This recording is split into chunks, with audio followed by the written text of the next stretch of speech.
Hey there everyone, thanks for tuning into Sin's Workshop. I hope you're all having a wonderful day.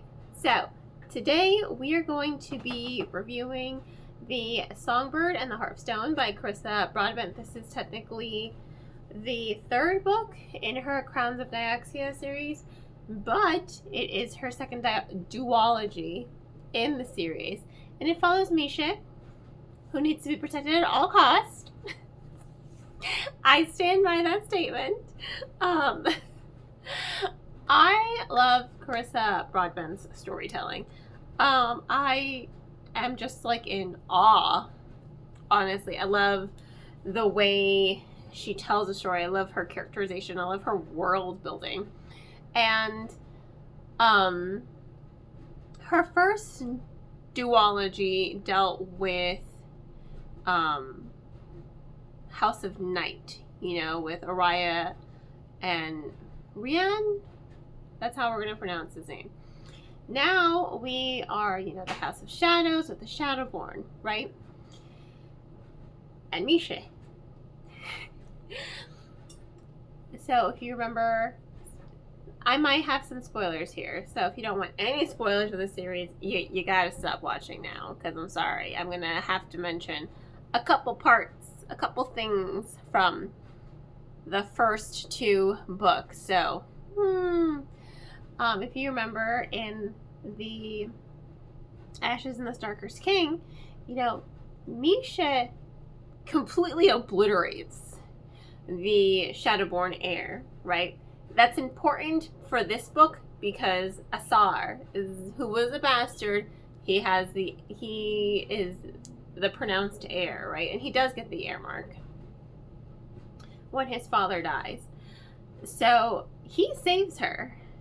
So him saving her is a lot. And why does he save her? Well, remember, she used to be a mortal. She wasn't just any mortal. She was a sun priestess of the sun god, whose name I thankfully wrote down, and it was Atraxas.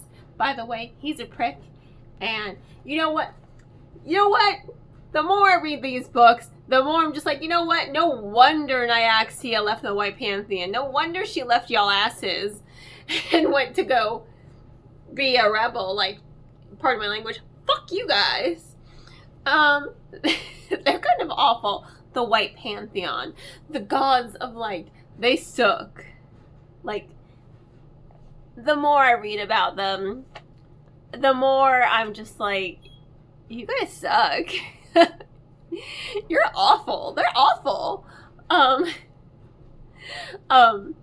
Atraxas, he's like the sun, the god son. Everyone's like, oh yes, the sun god. Oh no, he's one of the worst ones. Let me just be real. But Misha is his devoted servant, right?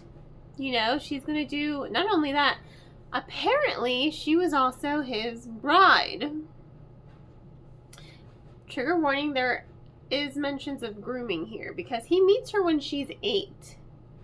And he chooses her when she's 8 to be his bride. They don't consummate anything until she's 16. But still, like, fuck you, dude. Fuck you. She's just in love with her sun god, and she's one of the few people who can still use, for a vampire, you shouldn't be able to use magic of the White Pantheon, but she can still use that fire. It burns her, though. It does burn her. She does, get hurt by it every time she does use it, and it is painful, so she has to suffer, and it's awful. Poor Misha. She just has to be protected at all costs. All costs. I love her so much. She's sassy, she's snarky, but she's also very thoughtful and quite kind as well. So, yeah. It's just kind of it's a lot. But Asar saves her because he was given a quest by Nyaxia. And what is this quest? Well, the quest is, after the events of the Ashes and the Starker's King, Nyaxia is no longer happy with, pieces of her dead husband being used for magic and dark purposes. She's like kind of pissed. She's just like, you are desecrating my husband's remains. This is not okay. So she tasked him with going into the underworld to retrieve pieces of his soul to, bring him back to life. In order to do that, he needs a servant of the god of light, because Atraxas is key for, what was his name? Alaris's death. Yeah. He was like pivotal. So you need his magic, god of light's magic, god of sun, I should say, magic, in order to bring back the god of death. It's a lot. It's a lot, but it's written so wonderfully. I mean, can you tell why I'm excited about this book? I love this book. And you want to know something as well? They're going through the different levels of the underworld, and that is so reminiscent of Dante's Inferno. And I loved it so much because each layer, is something different. And they have to face these different aspects and these guardians and monsters and ghosts of their past, and it's a lot. It's a lot that happens, but it's written so expertly. I was just like, this is me. I was just like reading it, turning page after page after page with the book in my hand, and I'm just like, this is so good. Christopher Broadbent's writing style is just captivating. Her writing style is captivating, and I absolutely love her style of writing, and I love her characterization. And I'm just sucked in. I am sucked in. I have an arc of the sequel. My friend Jeff, who I love like a brother, has forbidden me from reading it until he gets his hands on it. That's how much I love him, that I'm like purposefully not reading the arc because I love him. He's lucky. Especially after that ending, I was like, what? Talk about a climactic ending. Like, oh my god.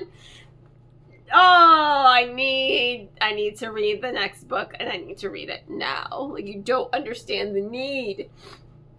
It's her writing style, like I said, it's just engaging, and it's captivating. She just keeps you hooked, and she keeps that pacing going. She keeps the momentum going. She keeps the story interesting. I guess there are lulls in the pacing, but they're intentional, and they don't really feel like lulls because even though the story's not skyrocketing, the tension is coming from somewhere else, thoughtful internal tension, reminiscing, it's more emotive in some of those scenes. And I just thought, oh, her writing style is so good. So good. Absolutely love her writing style and her characterization and her storytelling and how she pulls inspiration from other things, but she weaves something completely new and fresh, like it feels very fresh. Did it remind me of Dante's Inferno? For sure, but only in that aspect of you're going through different levels of the underworld in order to get to your end game, right? And it was just, it felt unique, it still felt fresh, it still felt unique. I love the mythology that she's created. I love the world building. And I even love how every part of the book, because I'm pretty sure it's split up into 5 parts, much like the previous 2 books, you're learning bits and pieces of Misha's past. Things that led up to the moment when she turned into a vampire. You're learning about her relationship with Atraxas. Atraxas? Yeah, Atraxas. I don't know why I thought that was wrong for a moment. And you're learning more about her and her past and her sister and her life as a sun priestess and even her fascination of vampires and her acceptance of them, even at such, a young age, even when she's supposed to abhor them, right? So I love that there's a lot of backstory in it, I love that there's lots of storytelling, you know, lots of plot development, story development. She knows how to write, Broadbent. So I just think everyone needs to read this book. Sorry, not sorry. This wasn't really a review, was it? This was just me fangirling. I make no apologies. I make no apologies. It's an excellent book. I think everyone needs to read it. Read Broadbent. I'm so excited. Her previous series is getting published because I cannot wait to read that, because I love this series so far. Absolutely. So yeah, excellent book. 5 stars. On that note, thank you again for tuning in. Please don't forget to like, subscribe, and share with all your book loving friends. I hope you'll have a wonderful rest of your day, and as always, happy reading.